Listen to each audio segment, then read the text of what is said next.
আসসালামু আলাইকুম বন্ধুরা। তোমরা যারা আর্টস নিয়ে পড়াশোনা করছো ইন্টারমিডিয়েটে, এখন ভার্সিটি প্রিপারেশন নিচ্ছো, তাদের জন্য একটা রুটিন শেয়ার করতেছি। তো রুটিন বলতে কোনো কিছু রেগুলারলি করা, এটাই হচ্ছে রুটিন। তো তারপরে একটা টাইম অনুযায়ী একটা রুটিন তৈরি করে দিয়েছি, যাতে তোমাদের পড়াশোনা করতে সুবিধা হয়।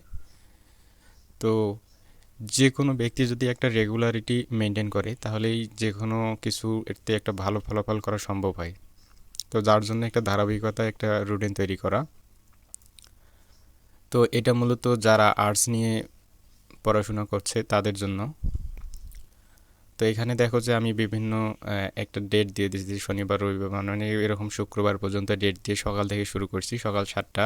শনিবারে কি কি পড়তে হবে, ইংলিশ, বাংলা। এরপরে কোচিং, যদি কোচিং টাইম থাকে, এখানে 9টা থেকে কোচিং টাইম থাকবে। এরপরে দেখো যে আবার সোমবার মঙ্গলবার 3 দিনে একই রুটিন। এরপর দেখো যে বুধবার ইংলিশ ম্যাথ, বৃহস্পতিবার হচ্ছে জিকে ম্যাথ, এরপরে শুক্রবার সায়েন্স ম্যাথ জিকে, অর্থাৎ 3টা একটু রিভিশন। মানে এই টাইমটার মধ্যে সকাল 7টা 15 থেকে স্টার্ট, 8টা 30, এবং 8টা 30 থেকে 9টা 30। এরপরে এটা কোচিং টাইম। এরপরে আবার দেখো যে শনিবারে 2টা থেকে 4টা, অর্থাৎ যে 9টা 30 থেকে এই টাইমটা কোচিং টাইম দেওয়ার পরেই 2টা থেকে 4টা পর্যন্ত স্লিপ। এরপর হচ্ছে 4টা 15 থেকে আবার পড়াশোনা শুরু, বাংলা জিকে থাকবে শনিবারে, এবং সোমবারে দেখো যে বাংলা জিকে, আবার হচ্ছে বাংলা সায়েন্স বিজ্ঞান, বুধবারে হচ্ছে ইংলিশ সায়েন্স, এরপরে হচ্ছে বৃহস্পতিবার ইংলিশ ম্যাথ।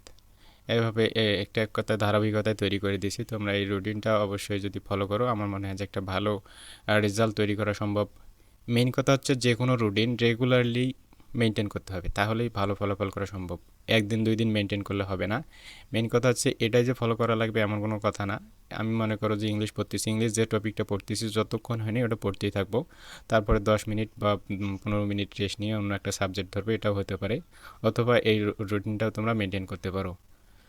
তো আমি এই রুটিনটার পিডিএফটা ডিসক্রিপশন বক্সে অথবা কমেন্ট বক্সে দিয়ে দেবো, তোমাদের যদি লাগে অবশ্যই এটা কালেক্ট করে নিবা। আর মেন কথা হচ্ছে যে কোনো রুটিন যদি মানো তাহলে রেগুলারলি মানতে হবে। ম্যাক্সিমাম দিনে হচ্ছে 10 থেকে 12 ঘন্টা পড়াশোনা করা লাগবে, তাহলে হচ্ছে স্বপ্নের ভার্সিটিতেও তোমরা চাইতে পারবা। তো মেন কথা হচ্ছে আমি আবারও বলতেছি, যেটা রুটিনে মানো না কেন, একটা রেগুলারিটি মানার চেষ্টা করবা, তাহলেই ভালো ফলাফল সফলতা অর্জন করা সম্ভব। তো যদি এইটা রুটিন তোমাদের ভালো লেগে থাকে অবশ্যই কমেন্ট করে জানাবা, আর রুটিনটা কালেক্ট করতে অবশ্যই কমেন্ট বক্স অথবা ডিসক্রিপশন বক্স চেক করলে পেয়ে যাবা। ধন্যবাদ ভিডিওটি দেখার জন্য।